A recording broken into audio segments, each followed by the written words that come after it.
1.6 respiratory disorders. 1.6 पे respiratory disorders दिए हुए। रेस्पिरेटरी डिसऑर्डर्स यानी कि रेस्पिरेट करते हुए जो डिसऑर्डर्स हो जाते हैं या जो डिजीज़ हो जाते हैं तो वो सब आपको दिए हुए, जैसे कि आप देख सकते हैं ब्रोंकाइटिस, एम्फीजीमा और एस्थमा, ये सब जो आपको दिए हुए हैं ये रेस्पिरेटरी डिसऑर्डर हैं।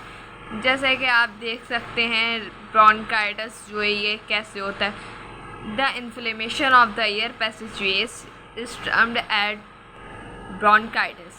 ये जो ब्रोंकाइटिस है ये किस लिए होता है कि जब एयर पैसेजवेज में, ठीक है, इन्फ्लेमेशन होती है तो इस टर्म को क्या कहते हैं, ब्रोंकाइटिस। अब ये एयर पैसेजवेज क्या होते हैं, एयर पैसेजवेज क्या होते हैं? दरअसल एयर पैसेजवे जब इसका प्रोसेस ऐसा होता है कुछ कि जब एयर, ठीक है, जब एयर आपकी नोज़ से या जो है वो आपकी नोज़ से आपकी माउथ से, ठीक है ना, नोज़ से इनहेल की जाती है, ठीक है, इनहेल की जाती है तो फिर वो ट्रैवल करते हुए फेरिंग्स में जाती है, ठीक है, फेरिंग्स से पास आउट होते हुए वो लैरिक्स में जाती है, ठीक है, लैरिक्स से फिर वो पास आउट होते हुए ट्रैकिया में जाती है, ठीक है। ट्रैकिया यानी कि जैसे कि आपके ट्रैकिया कहाँ पे मौजूद होता है? ट्रैकिया मौजूद होता है आपके जो जहाँ पे ग्लैंड्स मौजूद हैं, यानी कि आपके नेक में, ठीक है, नेक में जो है आपका ट्रैकिया मौजूद होता है, ठीक है। तो फिर वहाँ से फिर जब ये ट्रैकिया में आपकी एयर पहुँचती है, ठीक है, तो फिर वो डिवाइड होती है 2 एयर पैसेजवेज में, ठीक है। कितने वेज में? 2 एयर पैसेजवेज, ठीक है। तो एक साइड उसका जो यानी कि एक लेफ़्ट साइड जो होता है एयर पैसेजवे का वो लेफ़्ट लंग को जो है वो देखता है, लेफ़्ट लंग को रेगुलेट करता है, और जो राइट एयर पैसेजवे होता है वो राइट लंग को जो है वो लीड करता है, ठीक है। तो ये होता है एयर पैसेजवे के जो डिवाइड होते हैं, यानी कि वो एयर जो ट्रैकिया में जाके डिवाइड हो 2 फेज में, तो इसे कहते हैं एयर पैसेजवे। तो ऐसे ही एयर पैसेजवे बनती है। और ये इन्फ्लेमेशन क्या कहा जाए? इन्फ्लेमेशन तो एक आम सा वर्ड है, सबको पता ही होगा। इन्फ्लेमेशन यानी कि जो जब हमें यानी कि इन्फ्लेमेशन कहते हैं कि बलगम को कहते हैं, ठीक है, जब एयर पैसेजवेज में, ठीक है ना, जब एयर पैसेजवे में जब हमें यानी कि गला ख़राब होता है तो गले में लगता है ना बलगम से रिम गया, यानी इन्फ्लेमेशन हो रही है। जब एयर पैसेजवे में इन्फ्लेमेशन होती है तो जो इस टर्म को क्या कहते हैं? ब्रोंकाइटिस, ठीक है। तो इस टर्म को ब्रोंकाइटिस कहते हैं। It is caused either by smoking, और इसकी जो कॉस्ट होती है, ठीक है, यानी कि इसकी जो वजह होती है क्या होती है? स्मोकिंग या सम बैक्टीरिया, यानी कि कुछ बैक्टीरिया, ठीक है, कुछ बैक्टीरिया वगैरह होते हैं। और जैसे कि बैक्टीरिया से मुराद यानी कि जो एयर पॉल्यूशन होती है, एनवायरनमेंट पॉल्यूशन होती है, यानी कि गर्द गुबार वगैरह, उसकी वजह से भी अक्सर इन्फ्लेमेशन हो जाती है एयर पैसेजवे में। तो इस टर्म को ब्रोंकाइटिस कहते हैं। इसके कॉज बता दिए, अब इसके कैरेक्टरिस्टिक्स हैं। It is characteristic bye cough increased मॉकस secretion, यानी कि कफ कहते हैं खांसी को, ठीक है, जब खांसी होती है तो कफ कहते हैं उसे। इंक्रीज इंक्रीज होता है मॉकस सिक्रीशन, जैसे अभी मैंने बताया इन्फ्लेमेशन और मॉकस सिक्रीशन, मॉकस की भी एक ही क्या है, एक ही जो है वो मीनिंग है। मकस भी जो है वो बलगम को ही कहा जाता है, यानी कि जब मकस सिक्रीशन हो, shortness of breath and low fever, यानी कि फीवर हो या जो है ब्रेथ शॉर्टेज हो, यानी कि आपकी सेहत जो है वो नहीं बढ़ रही हो, या आपको बुखार हो जाए, या जो है वो खांसी हो, तो ये सब कैरेक्टरिस्टिक्स हैं किसकी? ब्रोंकाइटिस की, ठीक है। ये जो डिसऑर्डर था ब्रोंकाइटिस, इसकी ये थी। इसके अलावा है एम्फीसीमा। एम्फीसीमा क्या होता है? It is related to the progressive destruction to the alveoli due to long term exposure. कहा जा रहा है कि रिलेट करता है प्रोग्रेसिव डिस्ट्रक्टिव अल्वियोलाई, यानी कि ये रिलेट किससे कर रहा है, ये रिलेट कर रहा है अल्वियोलाई कि जब अल्वियोलाई, ठीक है, जब अल्वियोलाई में डिस्ट्रक्शन होती है या प्रोग्रेसिव, यानी अल्वियोलाई बेटर होती है, या देन अगर देख लिया जाए कि वो डिस्ट्रक्शन होती है उसमें, यानी कि कोई चीज़ें इधर से उधर हो जाएं, डिस्टर्ब हो जाएं, या जो चीज़ें बड़ी अच्छी रेगुलेट हो रही हों तो due to long term exposure, तो एक लॉन्ग टर्म है, ठीक है, जो कि सब अल्वियोलाई में होता है, ठीक है ना, एक लॉन्ग टर्म में exposure usually to the industrial pollution. अच्छा, एम्फीसीमा ये एक डिसऑर्डर है, ठीक है, ये तो पता है हमें, ठीक है, लेकिन जो ये एम्फीसीमा है किसकी वजह से होता है, इंडस्ट्रियल पॉल्यूशंस की वजह से, यानी कि इंडस्ट्रियल पॉल्यूशन जैसे कि जो इंडस्ट्रियल पॉल्यूशन जैसे इंडस्ट्रीज़ में जो पॉल्यूशन गर्द गुबार वगैरह होती है, पॉल्यूशन होती है, यानी कि इंडस्ट्रियल पॉल्यूशन इनके इंडस्ट्री की जो तमाम यानी कि कचरा वगैरह होता है, गर्द गुबार पॉल्यूशन, ये सब जो है वो यानी कि इसकी वजह से एम्फीसीमा होती है, ठीक है। इसके बाद कैरेक्टरिस्टिक्स क्या है, laborious breathing, it causes cough with phlegm production, यानी कि इसमें वही बताया जा रहा है कि यानी कि वही के यानी खांसी होगा या जो है वो बलगम आएगा, यानी कि फ्लेगम प्रोडक्शन यानी कि बलगम बनेगा, ठीक है, तो फ्लेगम प्रोडक्शन होगी या जो है वो कफ होगा, ठीक है ना, यानी कि कफ यानी कि खांसी, ठीक है ना।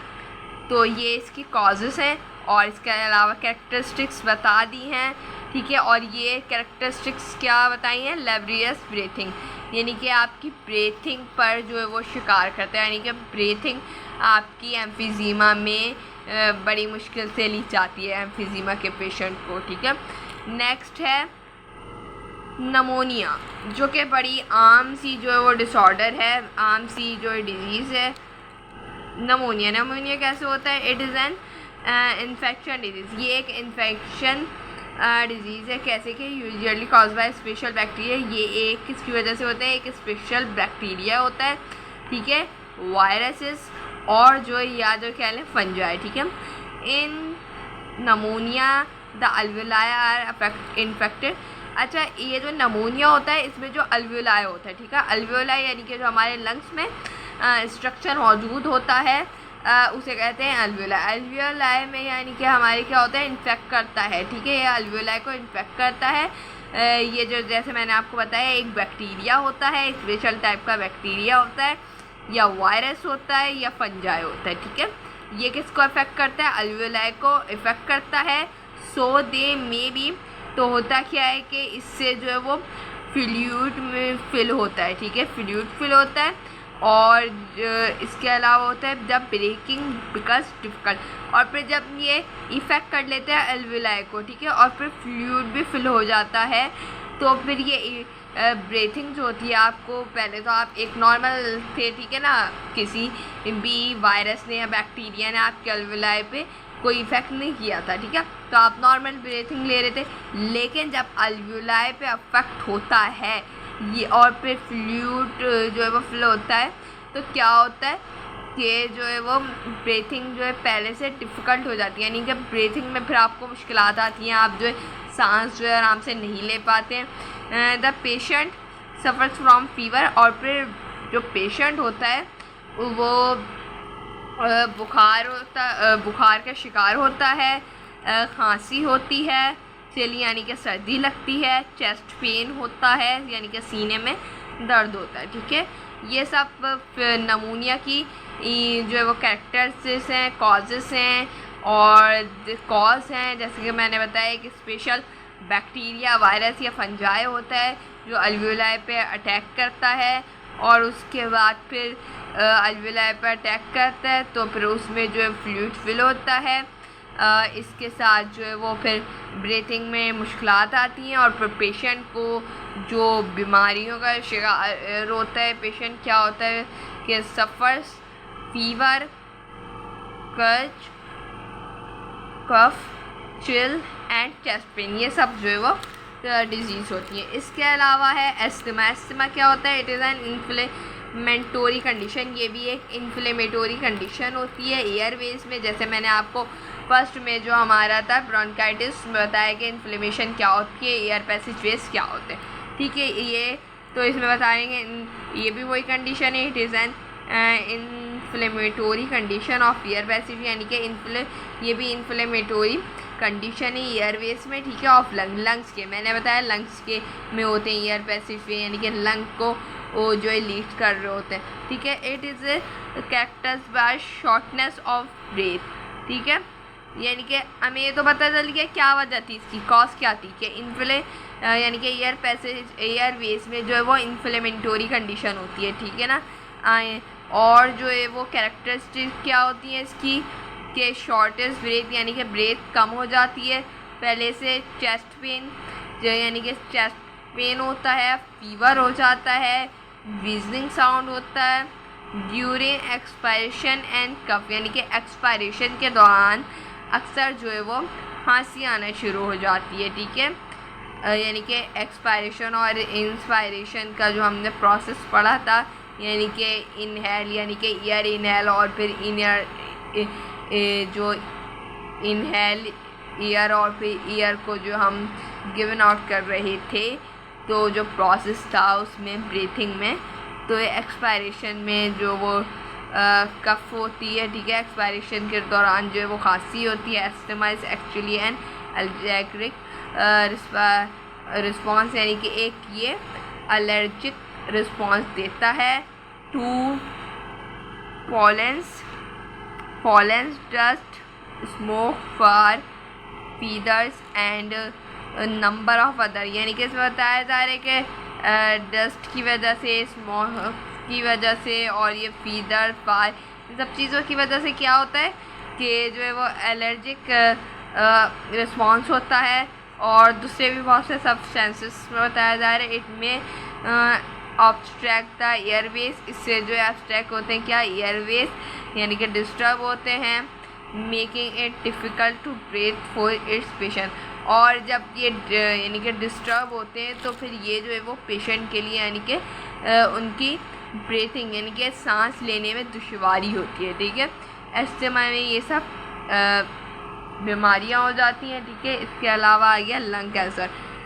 जैसे कि आपको पता है जितने भी अभी डिसऑर्डर मैंने आपको दिखाया, इसमें एक तो हमारा एक नमूनिया, ठीक है ना, और ये जो है हमारा लंग कैंसर, ये जो है वो एक बहुत ज़्यादा क्या आम से जो है वो डिजीज़ है जो अक्सर हम सुनते हैं।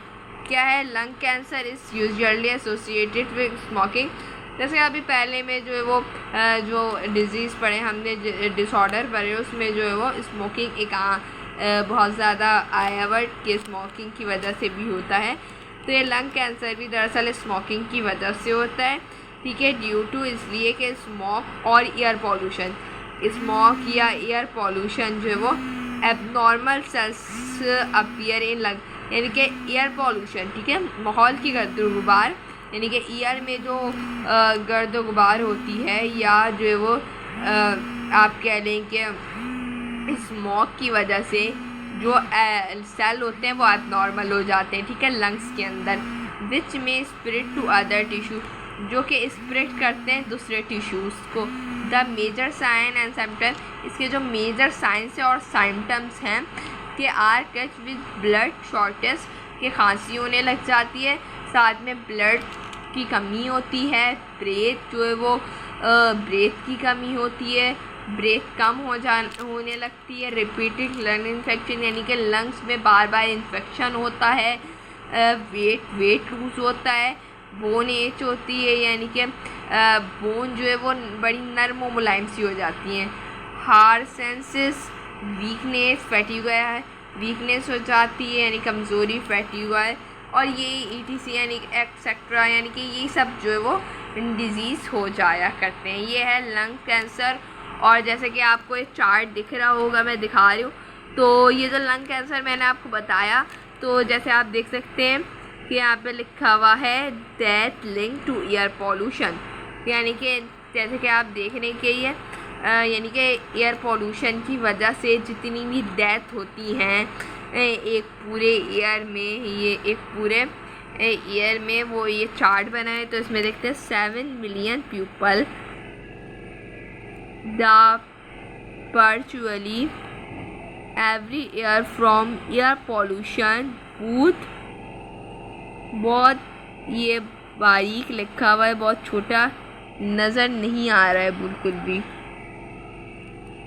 बूस्ट होल्ड एंड आउटडोर कह रहे हैं कि 7 मिलियन लोग जो है वो बहुत ज़्यादा जो है वो यानी कि हर साल एयर पॉल्यूशन की वजह से हाउस होल्ड यानी कि एयर पॉल्यूशन की वजह से जो है वो बीमार होते हैं और काफ़ी मुश्किलात का जो है वो सामना करना पड़ता है। तो जो 21% जो लोग हैं, ठीक है, 21% जो लोग हैं वो किसकी वजह से, नमूनिया की वजह से जो है वो डेथ करते हैं। 20% फ्रॉम स्ट्रोक की वजह से, 20% from in child heart disease यानी कि हार्ट डिजीज़ की वजह से, और 19% फ्रॉम ऑब्स्ट्रक्टिव पल्मोनरी डिजीज़ यानी कि जो पल्मोनरी डिजीज़ होते हैं उनकी वजह से 90%, और 7% जो है फ्रॉम लंग कैंसर, और 7% जो है लंग कैंसर की वजह से क्या होता है कि जो है वो डेथ करते हैं। ठीक है, क्लीन एयर फॉर हेल्थ यानी कि कहने कि अगर हम यानी कि ये सब होता है एयर पोल्यूशन की वजह से, यानी कि इतनी परसेंट जो है वो 20, 21, 97% जो है लोग जो है वो डेथ कर जाते हैं हर साल। तो इसलिए कह रहे हैं कि अगर एयर जो है वो क्लीन होगी तो जो ये एयर हेल्थ के लिए बेटर होगा। तो जो है वो इतने जो परसेंट लोग हर ईयर जो है वो एवरी ईयर डेथ कर रहे हैं, तो इतनी जो है वो डेथ नहीं होंगी एवरी ईयर। तो जो अगर ईयर क्लीन है तो आपकी हेल्थ जो है वो बेटर होगी। ठीक है, तो इसलिए जो है ये आप देख सकते हैं कि इसलिए कहा गया है कि ईयर जो है वो क्लीन रखें। ठीक है, ये देख सकते हैं आप एक दफ़ा फिर से, ये death link to air pollution यानी कि जो डेथ होती है एयर पॉल्यूशन की वजह से, ये इसका चार्ट दिया था, आपने देख लिया कितने परसेंट कितने ईयर में जो है वो डेथ कर जाते हैं। Thank you so much. तो यहाँ पे हमारा चैप्टर जो है वो क्लोज़ हो चुका है। तो अब बचे MCQs। ठीक है, वैसे तो MCQs आप लोग खुद भी पढ़ के फिल कर लिएगा, लेकिन आप लोग पढ़ें उसे और फिर मैं खुद भी वीडियोस पे बनाऊंगी ताकि आप चेक कर लें कि सही आप लोगों ने फिल किए हैं या। Thank you so much.